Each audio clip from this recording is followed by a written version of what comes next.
Il existe, tout près de Stonehenge, quelque chose d'absolument colossal et de profondément troublant. Plus d'une douzaine de fosses gigantesques creusées dans le sol. Toutes sont disposées avec une étrange précision et dessinent un cercle parfait de plus d'1 kilomètre de diamètre. Durant des années, nul ne sut les expliquer. Trop vastes pour des pièges, trop ordonnés pour des gouffres naturels, bien trop volontaires pour être dus au hasard. Et la question demeurait, qui possédait, il y a 4000 ans, le pouvoir, le savoir et les motifs nécessaires pour remodeler ainsi le paysage? Ces fosses encerclent un site nommé Durrington Walls, vaste colonie néolithique située à quelques minutes de marche de Stonehenge. Les archéologues estiment à présent qu'elles furent creusées vers 2500 avant notre ère, durant le néolithique récent, à une époque où l'on vivait censément d'une agriculture simple, sans outils métalliques, sans écriture ni mathématiques modernes. Chaque cavité atteint près de 9 mètres de large et descend à environ 4 ou 5 mètres, formant ensemble un anneau presque parfait. Pour démontrer que ces fosses n'étaient pas naturelles, les chercheurs ont mené une véritable enquête. Ils ont prélevé des carottes de sol et analysé la terre elle-même, y compris des traces microscopiques d'ADN ancien, et la datation par luminescence, qui révèle quand le sol a vu la lumière pour la dernière fois. Tous les résultats convergeaient, ces fosses furent creusées délibérément par des humains. Voici où les choses deviennent réellement stupéfiantes. Les fosses n'ont pas été creusées au hasard au fil des déplacements, mais conçues comme un projet unique et cohérent.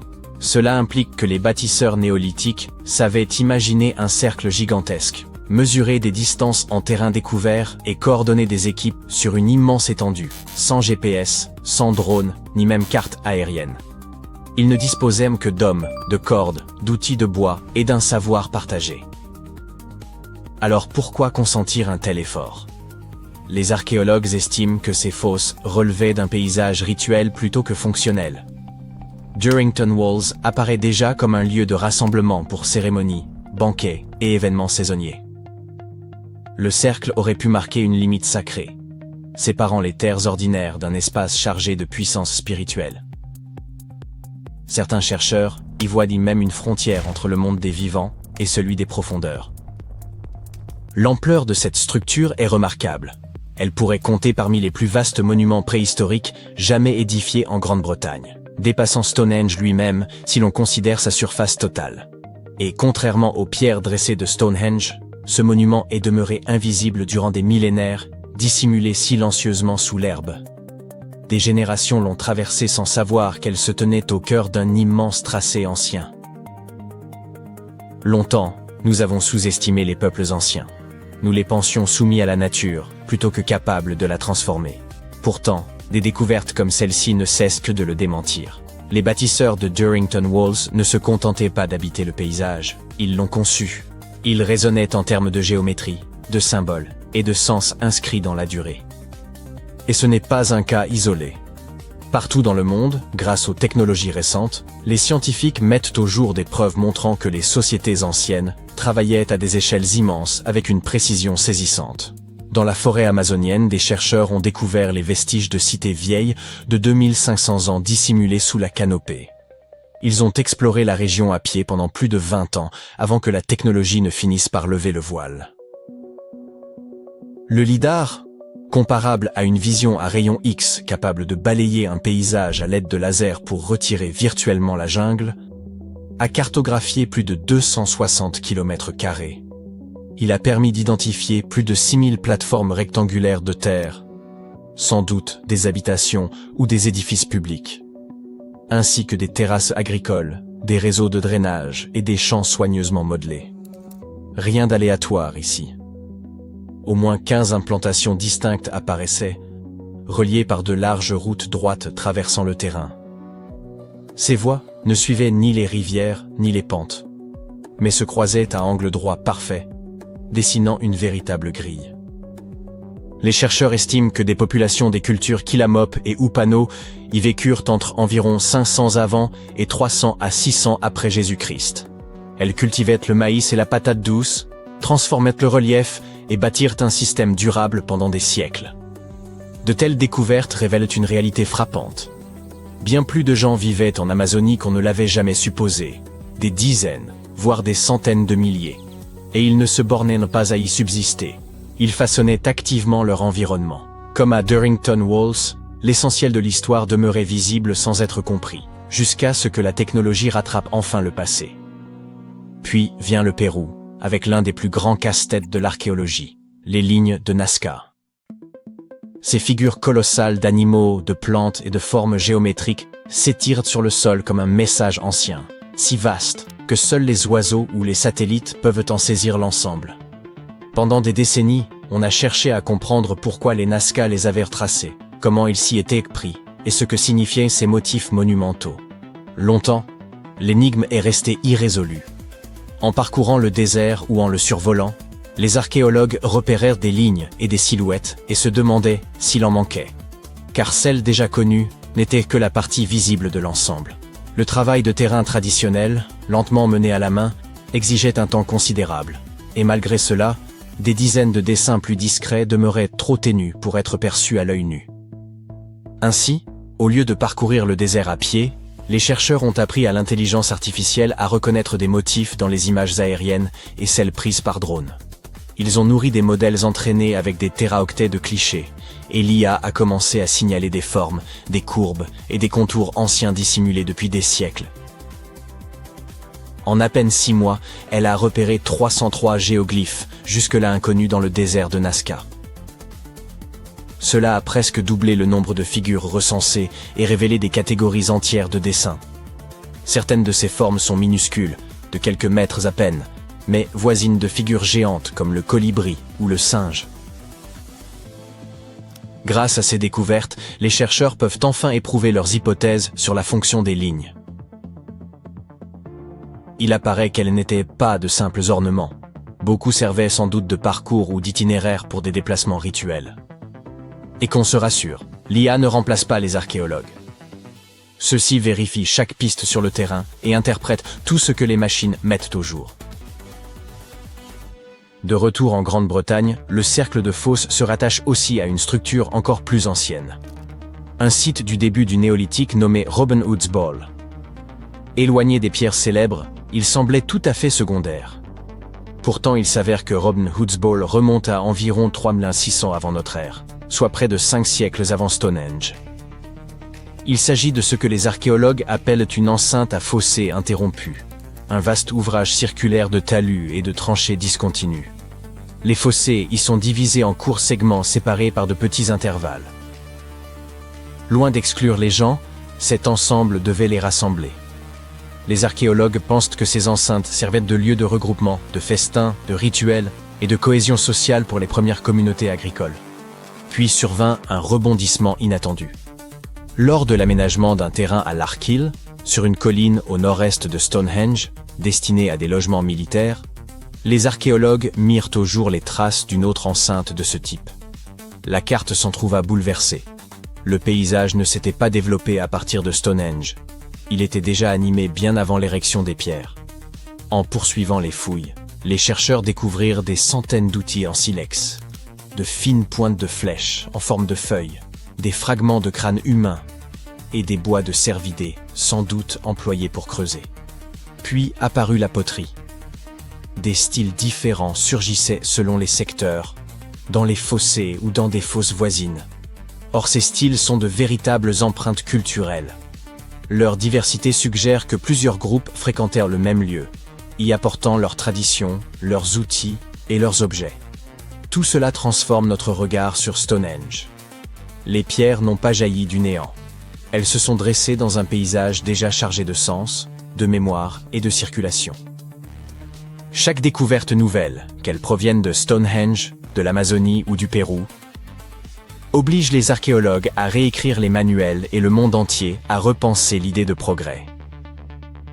Il apparaît que les anciens compensaient l'absence d'acier et d'électricité par l'observation, l'inventivité et un sens partagé.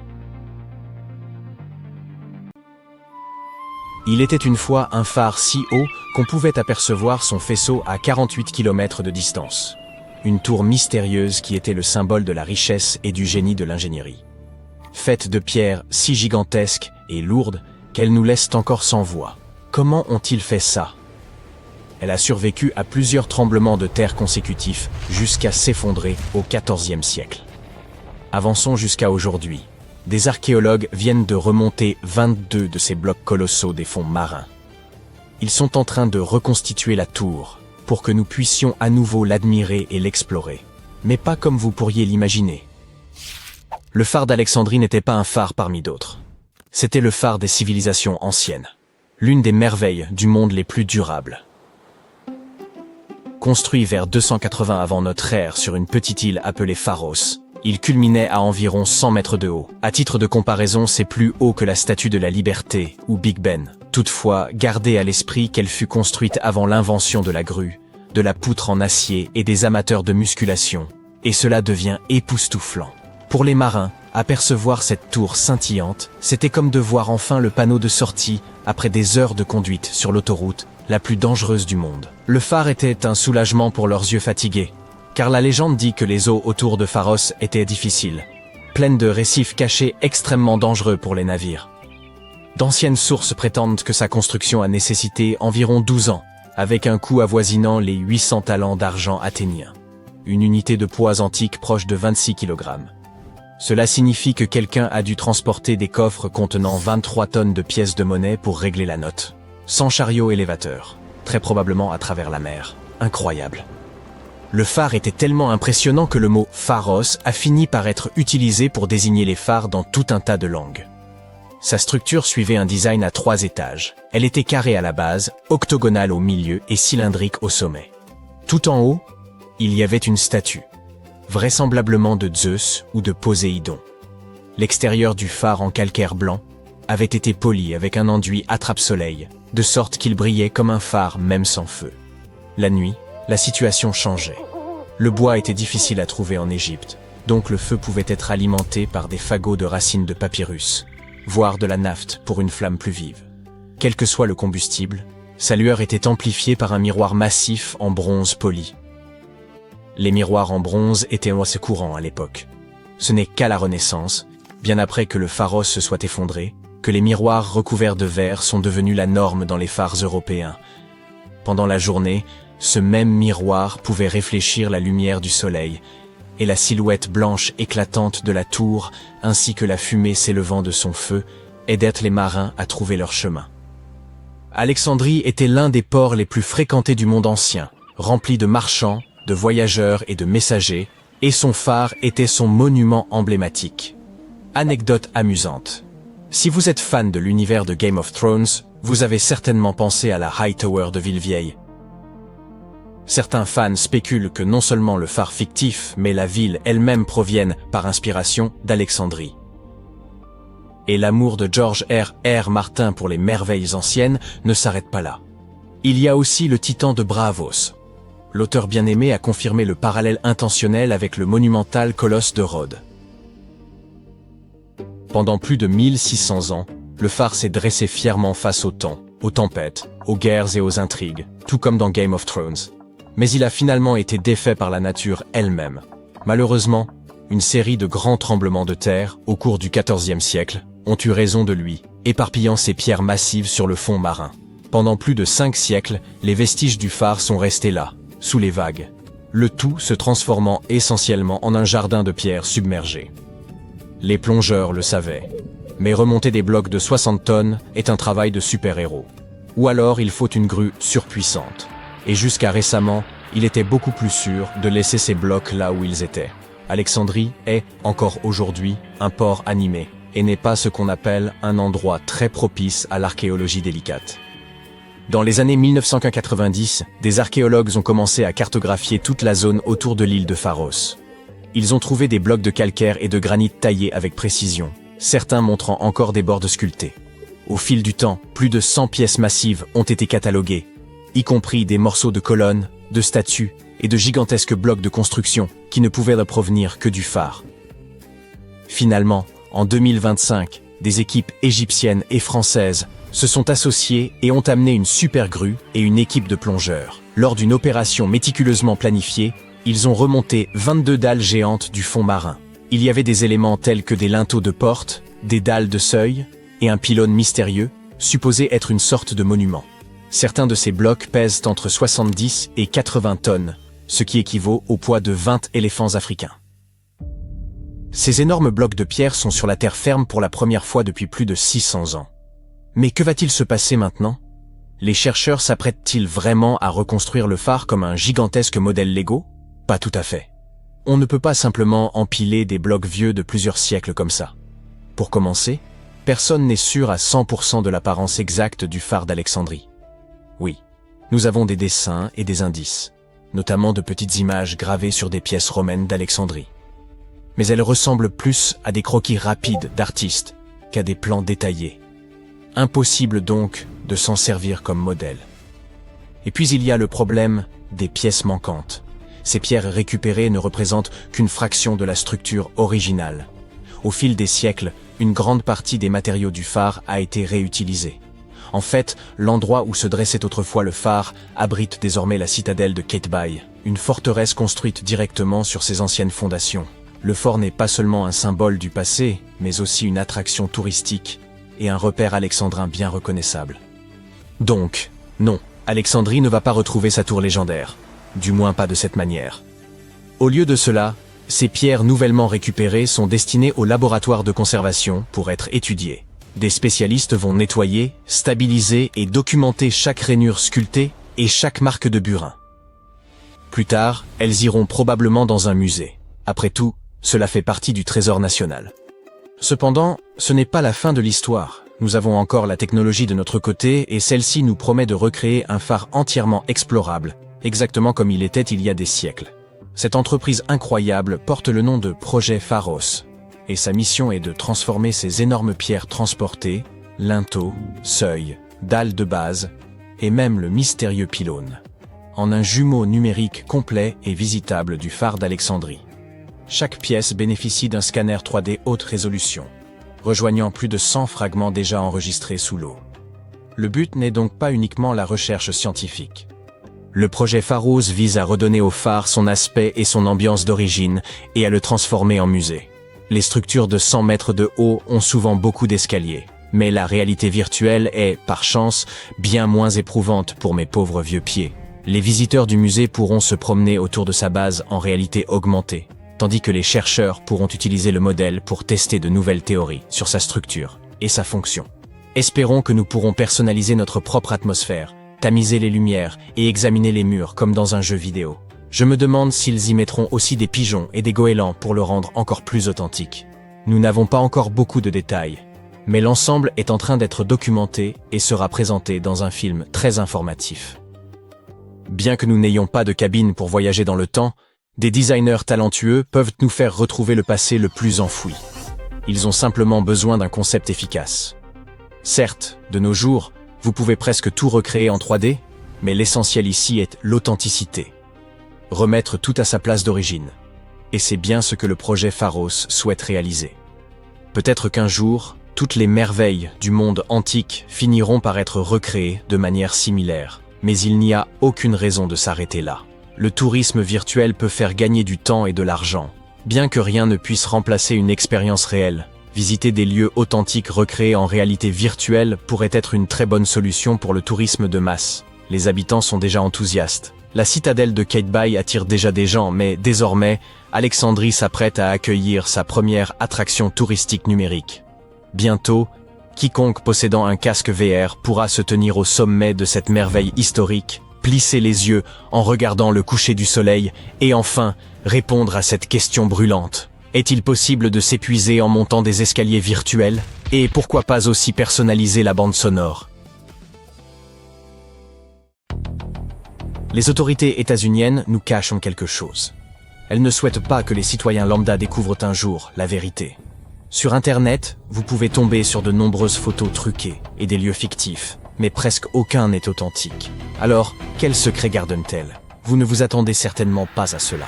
Elles dissimulent un arbre. Ce n'est toutefois pas un arbre ordinaire. De l'argent pousse sur ses branches. Mais non, voyons, vous êtes trop crédules. La vérité, c'est que les États-Unis protègent le plus vieil arbre au monde, baptisé Mathusalem. Vous pouvez le rechercher sur Google et constater qu'il existe de nombreuses photos truquées de vieux trembles noueux. Les clichés authentiques de Mathusalem sont extrêmement rares, et son emplacement reste mystérieux à ce jour. On sait seulement qu'il croît quelque part le long du sentier de Mathusalem, dans la forêt nationale d'Inyo, en Californie.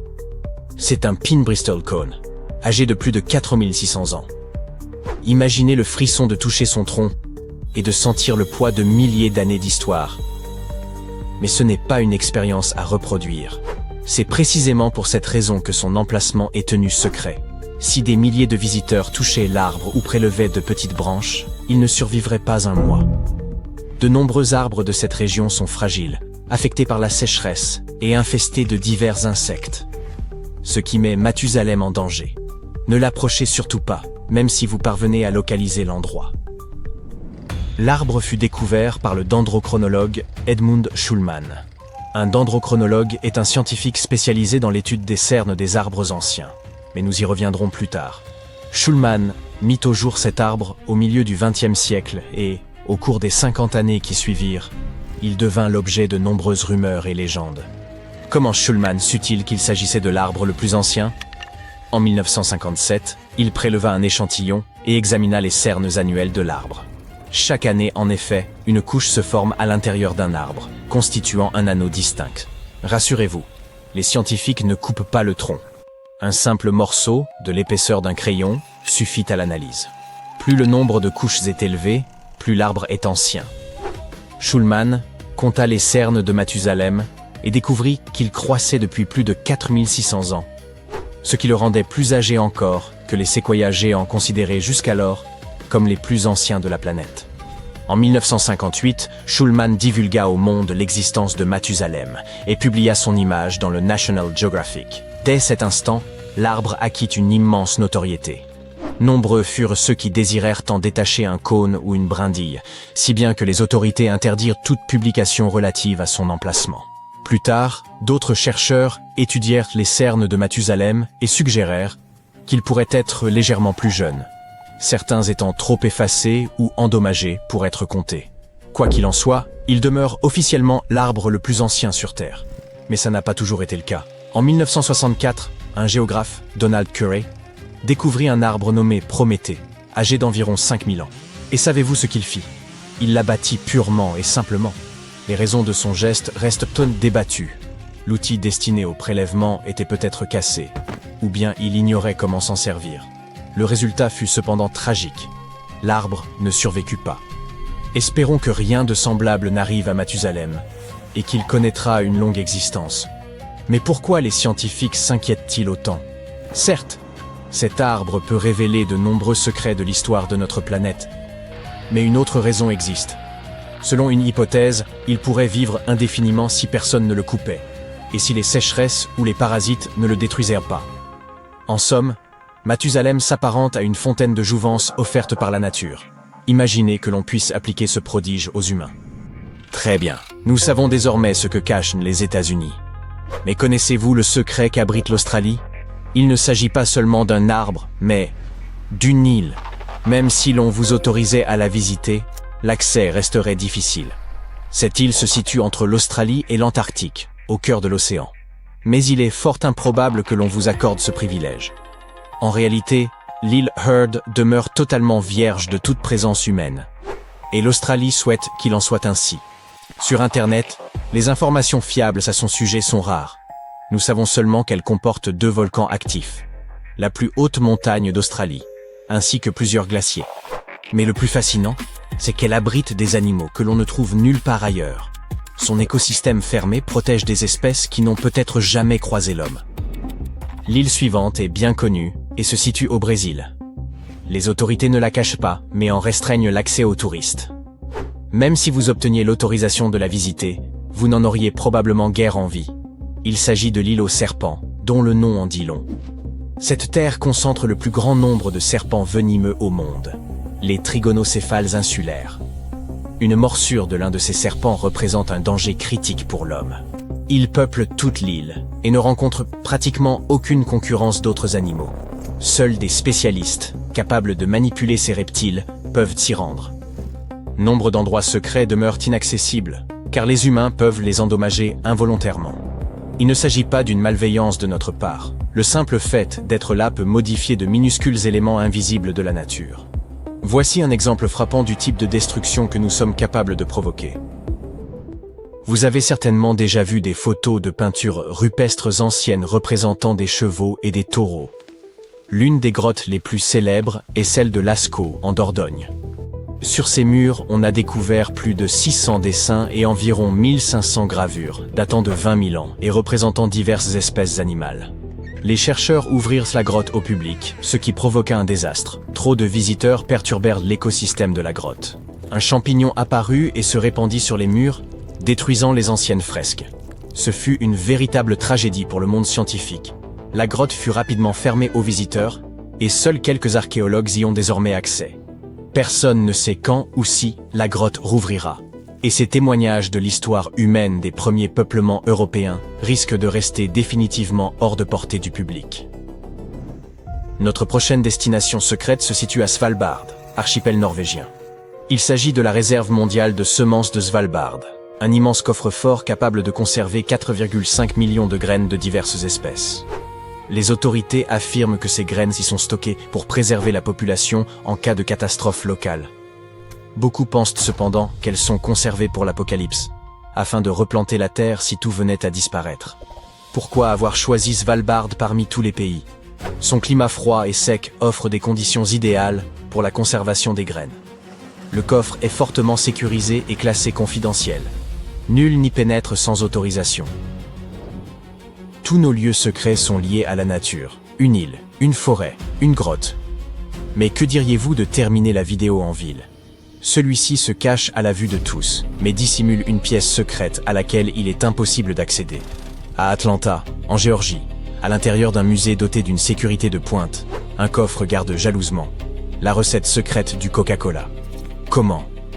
Oui, c'est probablement l'un des secrets les mieux protégés au monde. Argent, diamants, artefacts anciens.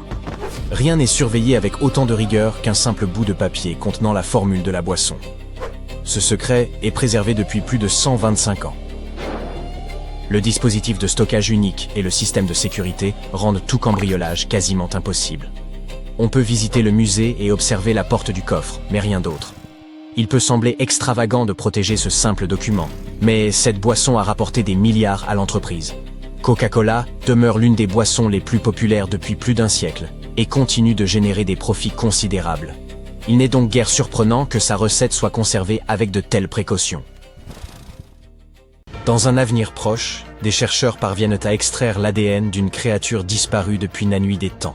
Ils comblent ensuite les fragments manquants avec les gènes issus d'un animal contemporain, avant de tenter, dans un laboratoire ultramoderne, de ressusciter l'espèce ainsi reconstituée. Cela vous semble familier? Eh oui, c'est l'intrigue du premier Jurassic Park. Pourtant, nous vivons désormais à une époque où cette démarche relève bel et bien de la recherche, même si, cette fois, la vedette n'est ni un raptor, ni un T-Rex. Aussi étonnant que cela puisse paraître, les scientifiques de Colossal Biosciences ambitionnent de faire renaître le moa géant. Imaginez une autruche, mais 2 fois plus haute et nettement plus massive. Cet énorme oiseau, incapable de voler, s'est éteint il y a environ 6 siècles. Il arpentait autrefois les forêts de Nouvelle-Zélande, pouvant atteindre près de 3,50 mètres lorsque son cou était déployé, ce qui en faisait le plus grand oiseau ayant jamais foulé la terre. Il approchait les 230 kg, sans pour autant être le plus lourd jamais connu. Un titre détenu par l'oiseau-éléphant de Madagascar. Malgré tout, croiser 230 kg d'oiseaux lancés à pleine vitesse dans les bois n'avait rien de rassurant. Le moa géant ne possédait ni aile fonctionnelle, ni bec destiné au combat. Et n'en avait nul besoin. Durant des millénaires, il vécut paisiblement à l'abri de tout prédateur naturel, occupant presque la position d'oiseau souverain. Presque, car seul l'aigle de Haast, un rapace monumental doté d'une envergure de 3 mètres et de serres comparables à des couteaux à steak, pouvait l'abattre. Tel était l'équilibre naturel, jusqu'à l'arrivée de l'homme. Autour du XIIIe siècle, les Maoris s'établirent en Nouvelle-Zélande et, comme tout peuple confronté à une terre nouvelle, s'adaptèrent promptement. Le moa, immense et peu rapide, devint une ressource alimentaire essentielle, sans doute fort appréciée. En quelques générations à peine, l'espèce s'éteignit et l'aigle de Haast disparut à sa suite faute de proie. Ainsi va la chaîne alimentaire. habiles chasseurs construisant leur vie sur un territoire inédit, les Maoris marquèrent toutefois un tournant majeur dans l'écosystème néo-zélandais, un sujet encore débattu aujourd'hui. Le moa n'était pas seulement gigantesque, il contribuait largement à la vigueur des forêts. Et 6 siècles plus tard, les chercheurs envisagent de le recréer grâce à des technologies de pointe et à des indices hérités du passé. Pourquoi, dès lors, déployer tant d'efforts pour ressusciter un oiseau disparu depuis si longtemps? Selon Colossal Biosciences, la même entreprise à l'origine des louveteaux Deerwolf, modifiés génétiquement, l'enjeu dépasse largement le simple effet spectaculaire. Les moas auraient à façonner le paysage lui-même. En Nouvelle-Zélande, ils régulèrent la végétation et assurèrent la dispersion des graines des plantes indigènes, empêchant les forêts de devenir denses et déséquilibrées. Leur absence priva certaines espèces de leurs principaux diffuseurs de graines, tandis que les arbustes envahissants gagnèrent du terrain dans des zones autrefois maîtrisées. L'idée est donc la suivante. Puisque l'on ne peut remonter le temps, peut-être est-il possible de redémarrer le système en réintroduisant un animal capable d'assurer la même fonction écologique. Mais comment ramener une espèce éteinte? Et cela relève-t-il réellement du possible? D'une certaine manière, oui. Mais pas selon le modèle de science-fiction où l'on clonerait un dinosaure complet. Le moa a disparu depuis des siècles, et son ADN, fragmenté et détérioré, comporte d'immenses lacunes. Les chercheurs ne viseront donc pas une copie parfaite. Ils procéderont plutôt à une recomposition. Ils utiliseront les segments exploitables de l'ADN du moa, puis combleront les manques grâce aux gènes d'un parent vivant, vraisemblablement l'émeu.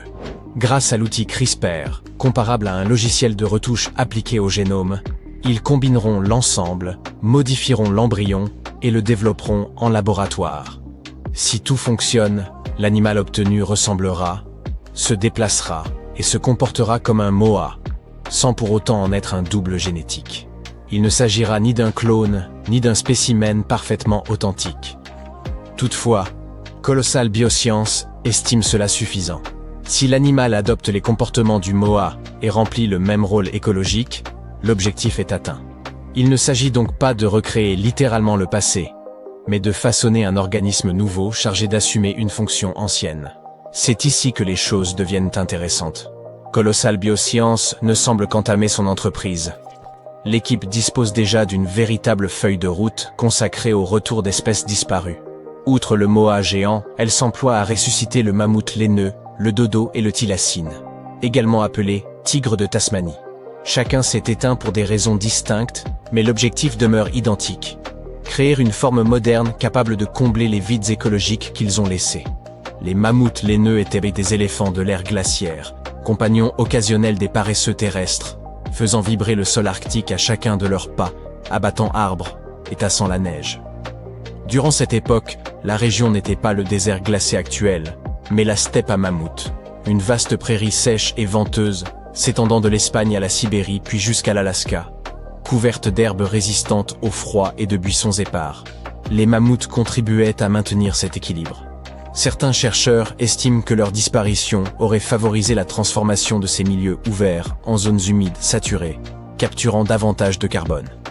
L'idée est donc de combiner l'ADN du mammouth avec celui de l'éléphant d'Asie afin de créer un hybride laineux adapté au froid, susceptible d'aider l'Arctique à conserver ses prairies plutôt que de basculer vers les marécages et peut-être même de ralentir le réchauffement en préservant plus longtemps le permafrost.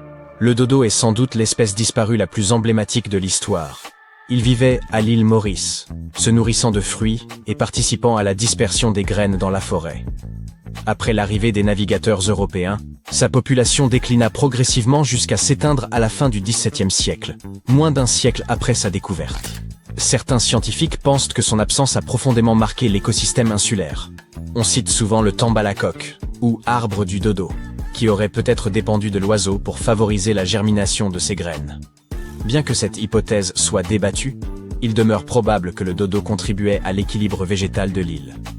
Colossal Biosciences cherche désormais à introduire un oiseau s'en approchant, dans l'espoir qu'il participe à la revitalisation de ces forêts.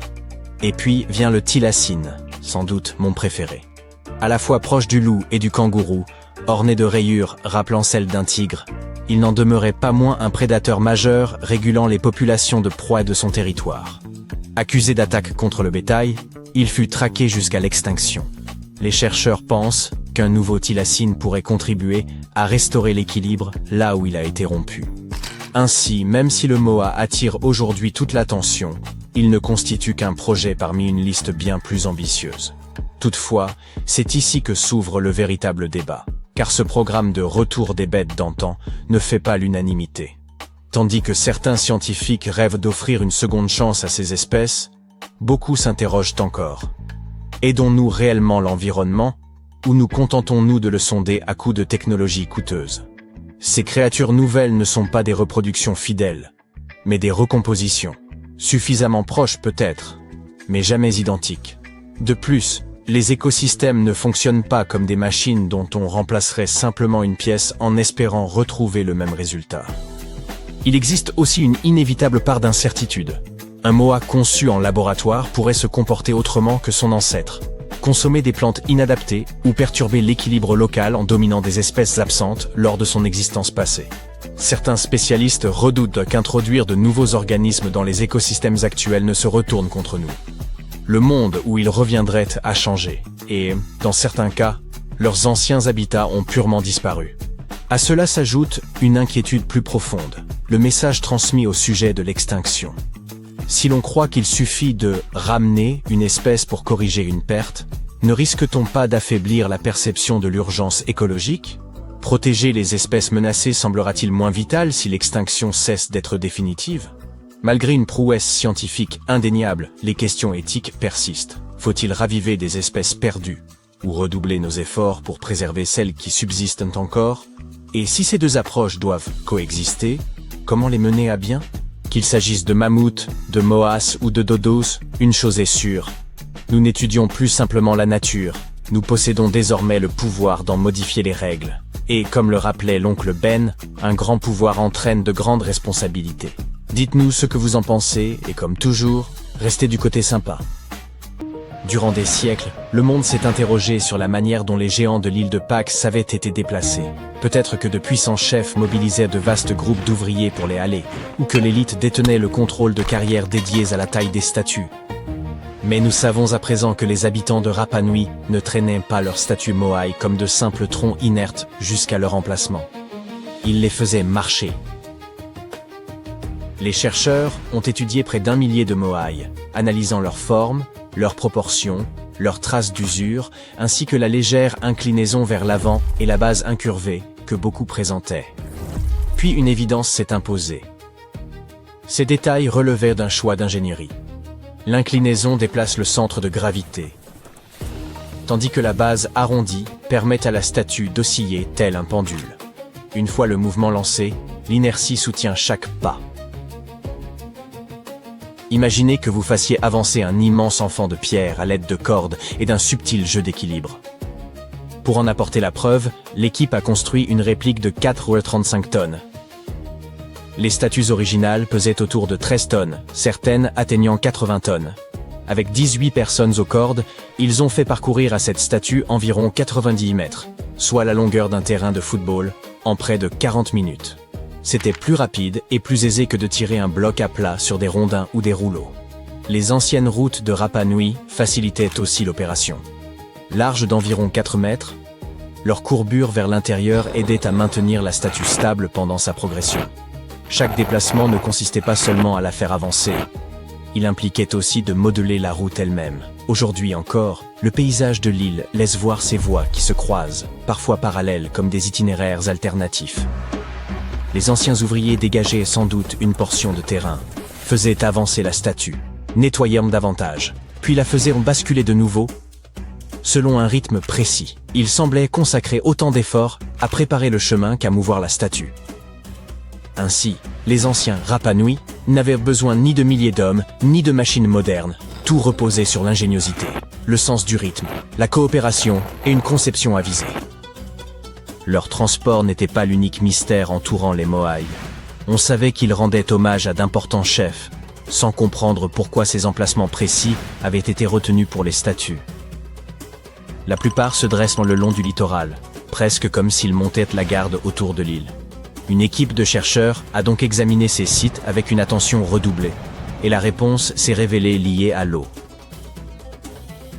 Le sol volcanique de l'île de Pâques, extrêmement poreux, absorbe rapidement les précipitations.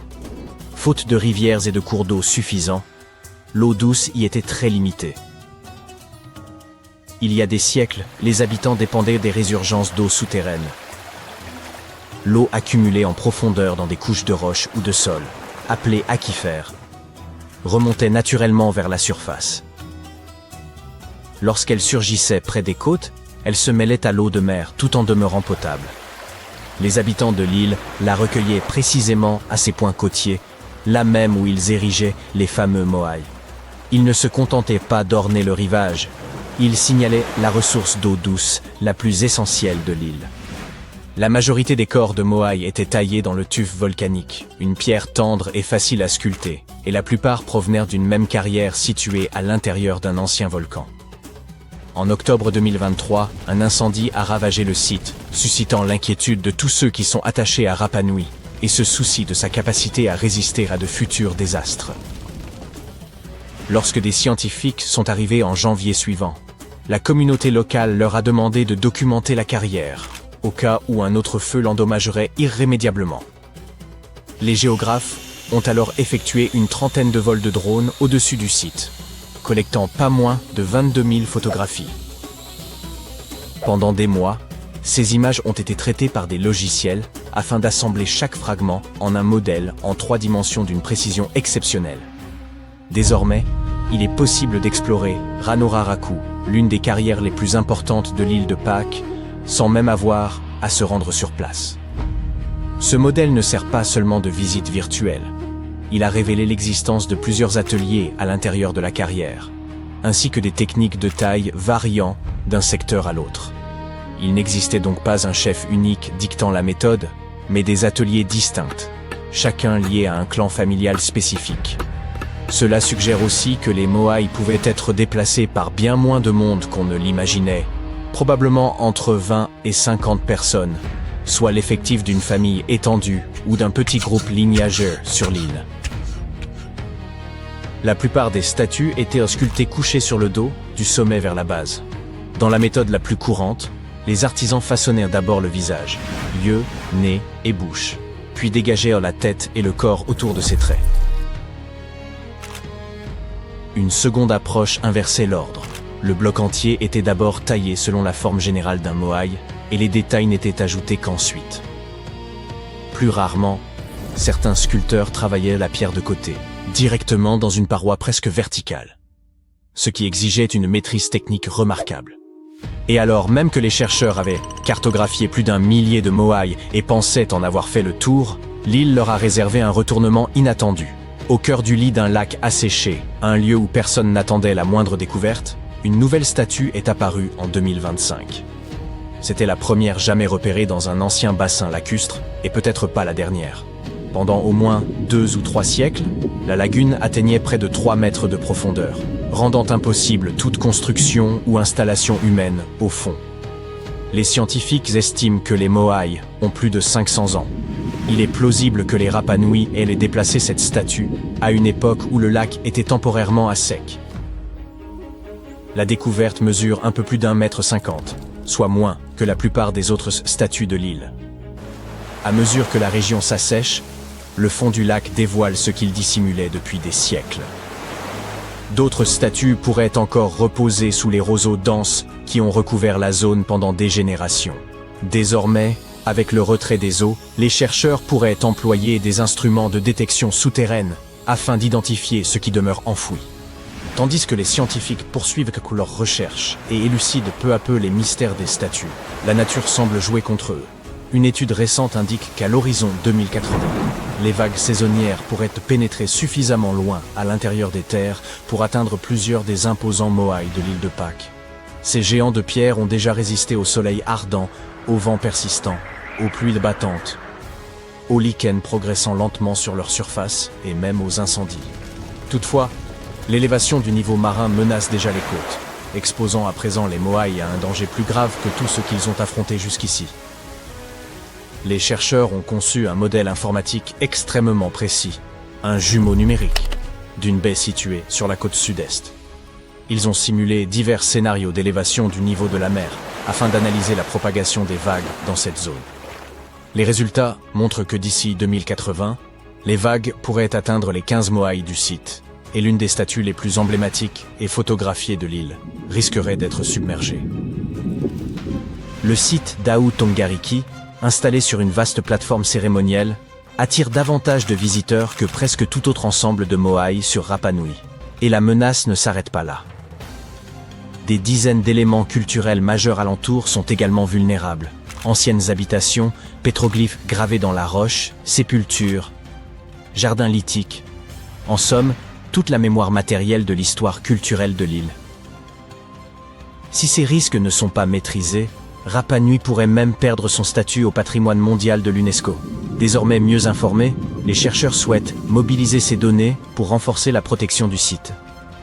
Ils espèrent ainsi travailler en étroite collaboration avec les communautés locales afin de préserver l'héritage culturel de Rapa Nui pour les générations à venir.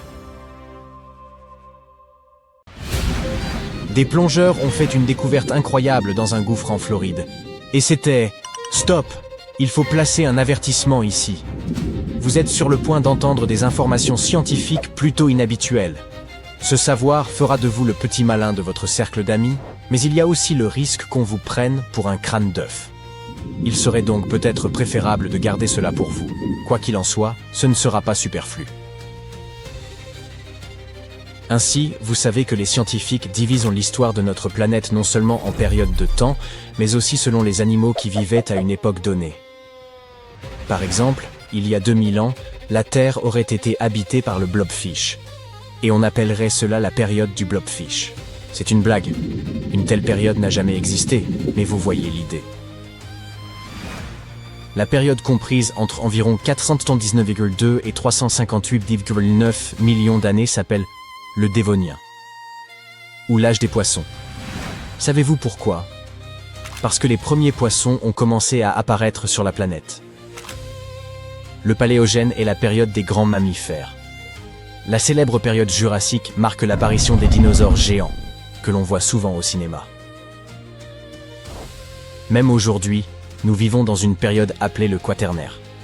Elle a débuté il y a environ 2,6 millions d'années et se poursuit jusqu'à nos jours. C'est l'ère des humains et des animaux modernes. Ainsi, la prochaine fois que quelqu'un vous demandera l'heure, vous pourrez simplement répondre « c'est le Quaternaire ». En bref, le nom de ces périodes dépend surtout des créatures qui peuplent la planète. La plus longue est le Précambrien, ou âge de la vie primitive. L'époque où le vivant a commencé à se répandre. Des vers au corps mou et des méduses nageaient dans l'océan, tandis que des micro-organismes vivaient sur Terre. Cette période représente presque 90% du temps géologique total de la Terre. Elle a commencé il y a environ 4,5 milliards d'années et s'est achevée il y a 540 millions d'années. Oh, c'est toujours une vidéo sur des plongeurs, ne l'oubliez pas. Et nous y reviendrons très bientôt, si l'on considère toutes ces périodes. Savez-vous laquelle compte parmi les plus mal étudiées? Celle au sujet de laquelle les chercheurs ne savent presque rien, surtout concernant les animaux qui y vivaient. Il s'agit de l'Irvingtonien, l'âge des mammifères terrestres nord-américains. Il s'étend d'environ 1,6 million à 250 000 ans avant notre ère. Les chercheurs disposent de très peu de fossiles provenant de cet intervalle, mais récemment, la situation a changé. Aux États-Unis coule la rivière Steinhatchee, qui s'étire sur plusieurs dizaines de kilomètres dans la région de Big Bend, en Floride. Or, il y a seulement 500 000 ans, un gouffre occupait l'emplacement de cette rivière. Un gouffre est un trou qui se forme lorsque l'eau dissout la roche en surface, le plus souvent du calcaire. Ces cavités apparaissent dans les zones très arrosées. Parfois, elles sont invisibles. Elles ressemblent à un sol ordinaire. Mais la terre y est meuble et peut s'effondrer facilement. Si vous tombez par accident dans un gouffre, espérons que l'on entendra vos cris et que l'on viendra vous aider. Mais dans un passé lointain, il y a environ un demi-million d'années, lorsque des animaux s'y aventuraient, ils ne pouvaient plus en sortir, et l'endroit devenait leur tombeau. Bien plus tard, une rivière s'est formée ici, puis, Plusieurs collectionneurs de fossiles ont décidé d'explorer ce site et y ont découvert un véritable trésor paléontologique. Ils ont plongé dans la rivière et ont atteint le fond. Là, dans l'eau trouble, ils ont aperçu des dents de cheval dépassant du sédiment. Pour beaucoup d'entre nous, ce serait une trouvaille inquiétante, mais pour eux, c'était le gros lot. Après les dents, ils ont mis au jour un os de sabot et le crâne d'un animal inhabituel. À cet instant, les collectionneurs ont compris qu'ils venaient de faire une découverte majeure. Au fil du temps, le gouffre s'est rempli de roches sédimentaires. Puis, la rivière a compacté toute cette masse, ce qui a permis de préserver ce qui se trouvait à l'intérieur. De nombreux animaux se sont retrouvés piégés dans cette fosse il y a un demi-million d'années, et ce n'est que maintenant que l'on a pu les en extraire, ou plutôt ce qu'il en reste. Les plongeurs ont mis au jour plus de 500 fossiles d'animaux anciens, y compris des espèces inconnues. Ils ont récupéré des os très bien conservés de chevaux primitifs, de tatous géants, de paresseux, et même d'une nouvelle espèce, de tapirs. Le musée d'histoire naturelle de Floride a examiné ces restes et établi qu'ils appartenaient à l'Irvingtonien, cet âge des mammifères terrestres d'Amérique du Nord encore mal connu. 2 découvertes ont frappé les scientifiques dans cette collection. La première correspondait au reste d'une créature proche d'un tatou géant et la seconde au crâne d'un tapir ancien. Si vous ne le saviez pas, le tapir est un mammifère adorable, un peu semblable à un cochon, doté d'une courte trompe comme celle d'un éléphanteau. En Floride, des plongeurs ont retrouvé les vestiges d'un lointain ancêtre de cet animal, qui pourrait bien représenter une espèce nouvelle et inconnue.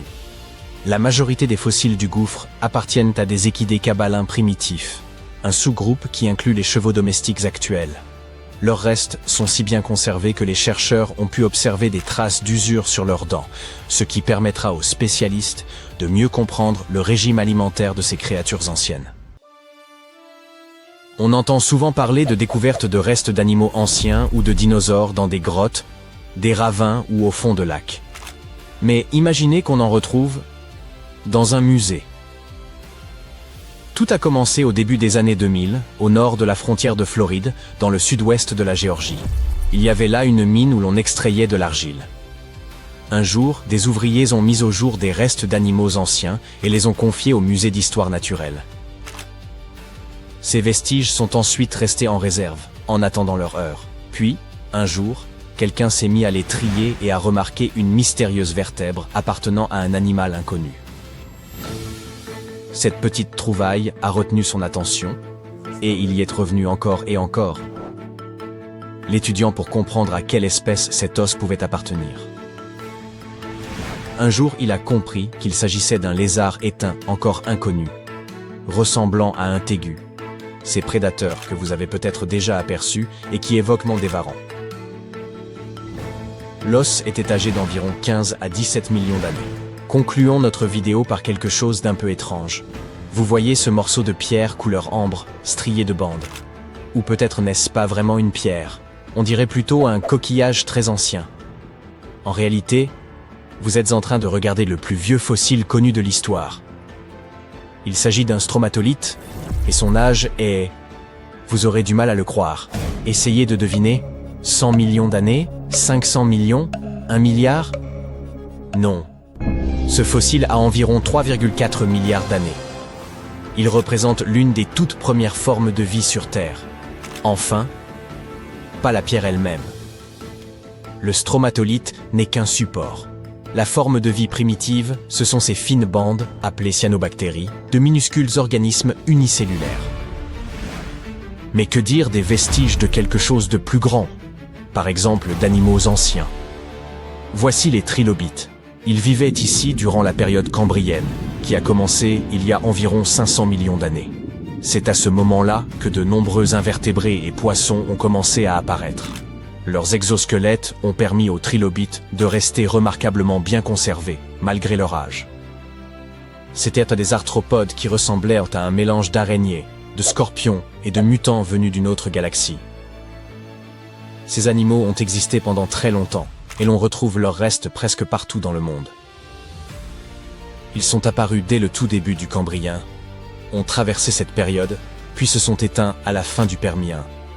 lors de la grande extinction permienne, quand environ 90% de tous les êtres vivants ont disparu de la surface de la Terre. Ces créatures nageaient en pleine eau, s'enfouissaient dans le fond marin ou rampaient à sa surface. Elles vivaient comme des prédateurs et des charognards. L'avant de l'animal était protégé par un solide bouclier céphalique. Il possédait des yeux en forme de croissant et une plaque calcifiée sur la partie inférieure de son corps. Cette plaque couvrait son œsophage et sa bouche. Plusieurs paires de pattes partèrent de son corps et le trilobite pouvait aussi se rouler en boule à la manière d'un cloporte. Des archéologues ont mis au jour un pâté de maisons entier à Pompéi, qui semble avoir appartenu à un seul propriétaire d'une richesse exceptionnelle, peut-être Aulus Rustus Verus. Celui-ci disposait d'une vaste demeure privée, d'une buanderie, d'une boulangerie et d'un important complexe thermal privé, où l'on baignait littéralement dans le luxe. Les chercheurs estiment qu'il pourrait s'agir du plus grand jamais découvert sur place, avec 3 salles à température distincte, des œuvres d'art raffinées et un immense bassin de plongée. Resté enseveli sous des couches de roches volcaniques et de cendres pendant 2000 ans, l'ensemble est si bien conservé qu'on a l'impression que ses occupants ne sont partis qu'hier. La maison de bain se situait dans un îlot résidentiel et commercial, baptisé Région 9, au cœur de la ville. Elle pouvait accueillir jusqu'à 30 personnes simultanément et servait de symbole de prestige destiné à impressionner les visiteurs. Très peu de demeures à Pompéi possédaient un tel complexe privé, réservé aux plus fortunés. Le propriétaire pouvait y recevoir des invités pour parler affaires, ou même organiser des rencontres de cohésion, à la manière d'un dirigeant d'entreprise moderne. Les hôtes commençaient par la première salle, Caldarium, où ils s'immergeaient dans l'eau chaude, puis rejoignaient la pièce où ils s'enduisaient d'huile, et se reposaient dans une eau tiède, Tepidarium. La dernière étape consistait en un bain froid pour se revigorer, Frigidarium. C'était la salle la plus vaste et la plus spectaculaire, ornée de colonnes rouges et de fresques représentant des athlètes. On y trouvait aussi un vestiaire doté d'un remarquable sol en mosaïque composé de marbre venus de tout l'Empire romain. Le complexe comprenait également un espace plus réduit, peint en bleu pâle, très probablement un sanctuaire romain antique destiné aux rites et à la conservation d'objets sacrés. Tout porte à croire que la résidence était en pleine rénovation. On a retrouvé dans la pièce bleue des outils et des matériaux de construction, notamment des coquilles d'huîtres répandues au sol, qui devaient être intégrées au mur. Une autre découverte récente du complexe est une vaste salle de banquet ornée de certaines des plus belles fresques mises au jour parmi les ruines. Les thermes y étaient reliés et les invités y prenaient en part à de somptueux festins. Sur l'une des fresques des murs de la salle, on distingue Apollon et son aimée, Cassandre, qui le repousse. Oups. La seconde fresque représente le prince Paris rencontrant la belle Hélène de Troie. Presque tout le sol de la salle est couvert de tesselles de mosaïque, au nombre de plus d'1 million. Les murs ont sans doute été peints en noir afin de dissimuler les traces de suie laissées par les nombreuses lampes. Cela montre que la salle était éclairée et que les propriétaires de la demeure y recevaient probablement leurs hôtes après la tombée de la nuit. Les restaurateurs qui y travaillent doivent agir rapidement pour protéger les nouvelles découvertes et transférer ce qu'ils peuvent vers un dépôt. Ils injectent une colle à base de plâtre à l'arrière des fresques qui ne peuvent être déplacées, afin qu'elles demeurent fixées au mur. Les archéologues fouillant le domaine depuis 2 ans. À l'été 2024, ils ont découvert les restes de 2 personnes dans la pièce voisine de la salle bleue. Elles sont mortes lors de l'éruption volcanique qui a enseveli Pompéi. L'une était une femme âgée de 35 à 50 ans, l'autre un jeune homme d'environ 15 à 20 ans. Malgré son âge, les os de ce dernier présentèrent des signes d'usure, ce qui indique très probablement un statut social modeste. Les os et les dents de la femme, en revanche, étaient en excellent état, ce qui suggère qu'elle appartenait à un milieu plus privilégié, sans doute l'épouse du maître de maison. Les chercheurs ont trouvé de nombreux objets sur un plateau de marbre dans la pièce, notamment de la verrerie, des cruches en bronze et de la poterie. La femme et le jeune homme les avaient probablement apportés là, espérant attendre la fin de l'éruption. Le jeune homme avait des clés près de lui, et la femme portait des pièces et des bijoux en or et en argent. Les pièces brillant encore comme si elles étaient neuves. Pompéi était autrefois un important centre de commerce et de passage, et ces pièces ont donc dû passer par l'une des nombreuses échoppes d'artisans, ou par l'une des près de 200 tavernes du coin. Cela représente près d'un lieu de sustentation pour 60 habitants. On y trouvait même des établissements de restauration rapide, thermopolium, comparables à des comptoirs antiques à emporter. Les archéologues en ont dégagé un, décoré de peintures de poulet, de canard, et d'autres mets servant probablement de menu. Ils ont aussi mis au jour des traces de porc, de poissons, d'escargots et de bœuf, dans des jarres et divers récipients du comptoir. La nourriture était surtout destinée à être emportée et vendue dans de grands contenants. Il existait également quelques pièces à l'arrière pour manger et boire sur place. On n'y croisait en général que des habitants aux revenus modestes, car ils ne disposaient pas de cuisine chez eux et dépendèrent de la nourriture des échoppes.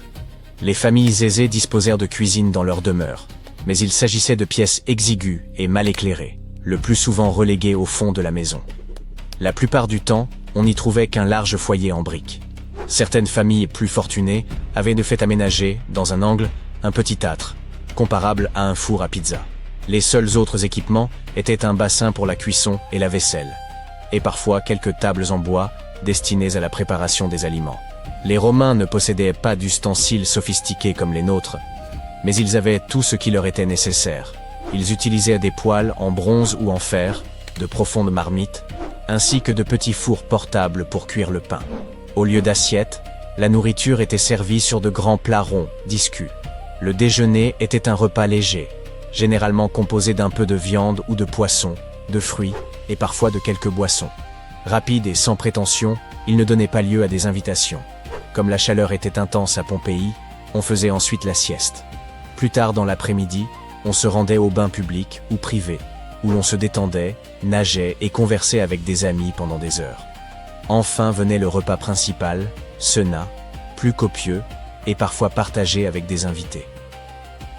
La cuisine était assez simple mais savoureuse.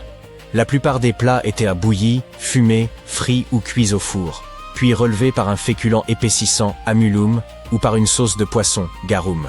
Cette dernière était si appréciée que l'une des familles les plus riches de Pompéi fit fortune en la commercialisant. Elle alla jusqu'à décorer son vestibule d'un motif en mosaïque représentant des jarres de garum. Une autre source majeure de richesse à Pompéi était la terre. Chaque propriétaire d'une grande demeure possédait un domaine où il cultivait la vigne ou l'olivier, ou faisait paître des moutons. Les archéologues n'ont pas encore retrouvé beaucoup de ces propriétés, car il est difficile d'en déterminer l'emplacement. En revanche, ils ont découvert dans la campagne le cimetière d'une famille pompéienne bien connue, à proximité de ce qu'ils pensent avoir été sa maison rurale. L'une des distractions les plus appréciées des habitants de Pompéi, quelles que soient leurs conditions, consistait à se rendre à l'amphithéâtre pour assister à des combats de gladiateurs. Cet immense édifice est le plus ancien de ce type encore conservé dans le monde romain. Les représentations pouvaient durer plusieurs jours, et des foules affluaient de toutes parts pour y assister. L'enthousiasme était tel qu'en 59 de notre ère, une violente rixe éclata entre des habitants de Pompéi et ceux d'une cité voisine, Nucérie. À la suite de cet épisode, les autorités fermèrent l'amphithéâtre pendant 10 années entières, en guise de sanction. Certains Pompéiens allèrent jusqu'à peindre cet affrontement sur les murs, en se glorifiant de leur victoire. On trouvait également des peintures représentant les gladiateurs. De nombreux Pompéiens appréciaient également l'art dramatique. Le théâtre local fut construit au IIe siècle avant notre ère, puis agrandi et embelli par la suite. L'on s'y divertissait de comédies amusantes, de spectacles burlesques, appelés farces, ainsi que de drames inspirés des anciens mythes. Certaines pièces provenaient de Grèce, et les fresques de Pompéi attestent de l'engouement du public pour le célèbre dramaturge Ménandre. À côté du grand théâtre, se trouvait une salle de concert plus petite et couverte au dôme, édifiée vers 75 avant Jésus-Christ et destinée à la musique.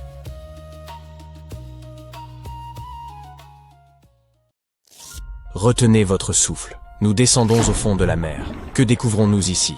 Une multitude de poissons, des poulpes, des récifs coralliens, des cercles parfaits d'origine inconnue, des crevettes, des raies, des requins. Attendez, quoi? Un instant. Que représentent ces cercles parfaits sur le fond marin? Incroyable, parfaitement symétriques, d'environ 20 mètres de diamètre, au contour net. 1, 2, 3, 10, 20. Ils sont innombrables. 1300 anneaux énigmatiques reposant au fond de la mer Méditerranée. Que viennent-ils y faire? Comment sont-ils apparus? Essayez d'imaginer. Des vestiges d'une civilisation extraterrestre? Les restes d'une cité antique? Une espèce marine jusqu'alors inconnue? Il y a 99% de chances que vous ne trouviez pas la bonne réponse. Toutefois, un petit indice existe. Ces cercles entretiennent un lien avec l'âge de glace. Il semble que le mystère se soit encore épaissi. Mais découvrons ensemble la vérité. Ainsi, tout débuta en 2011. des biologistes marins mirent au jour des cercles énigmatiques au fond de la mer Méditerranée. La première interrogation fut « Comment se fait-il que personne ne les ait remarqués auparavant, compte tenu de l'immense étendue qu'ils occupaient ?» La réalité, c'est que la majeure partie du fond méditerranéen est trop peu profonde et proche des côtes, et c'est pourquoi personne n'y pratique d'exploitation minière. Par ailleurs, d'autres zones sont trop profondes pour les plongeurs autonomes.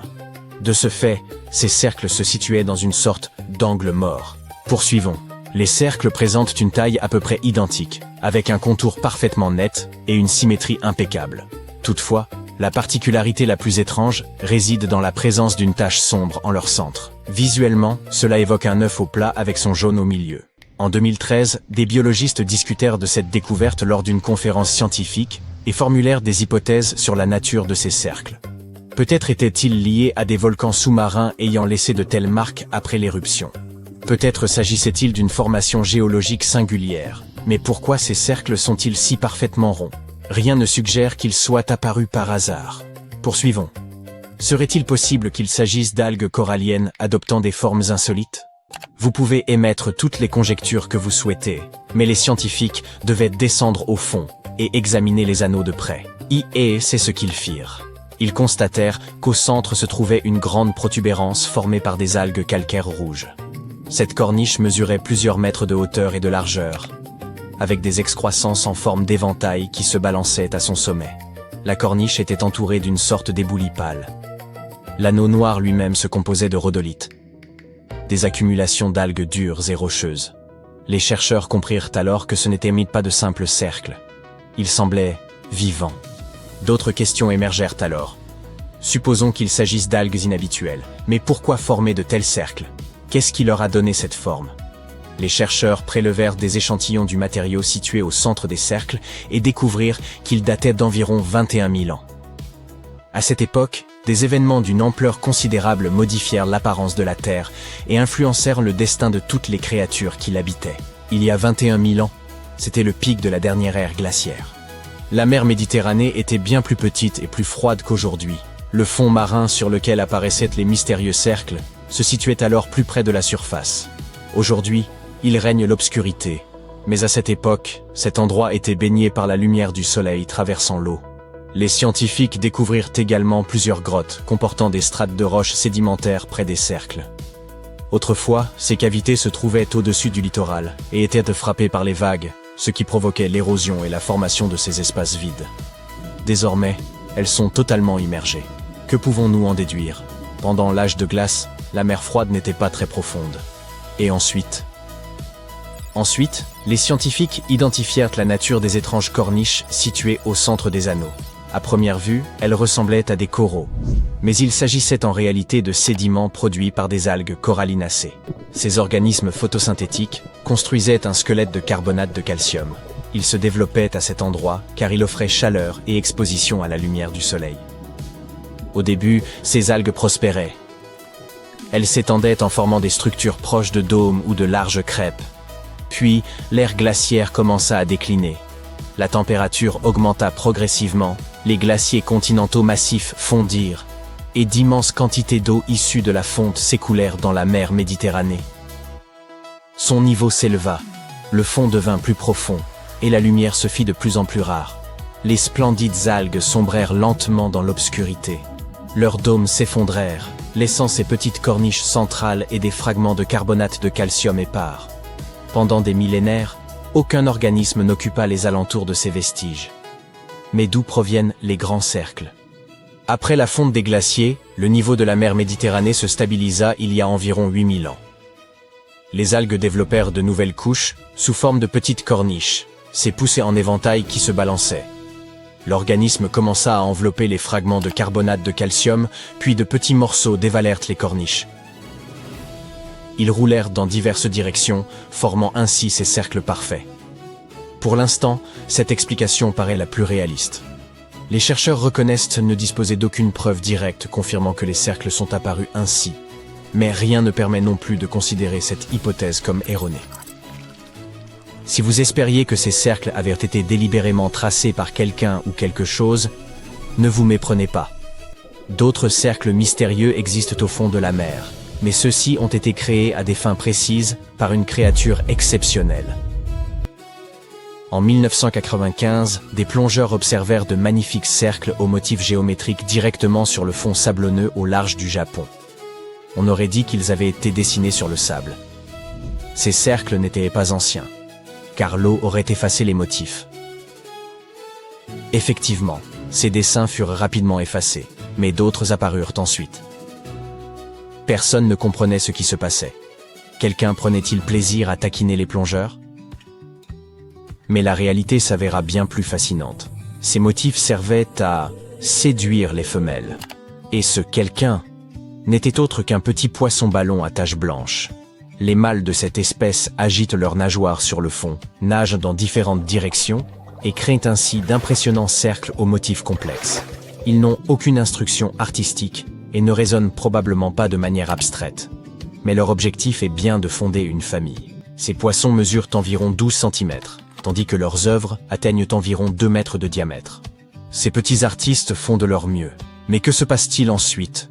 La femelle s'approche, observe le motif et rend son verdict. Si elle apprécie le dessin, elle est prête à fonder une famille. Dans le cas contraire, elle s'éloigne prestement, laissant le pauvre poisson-ballon le cœur brisé. Les dessins demeurent mystérieux.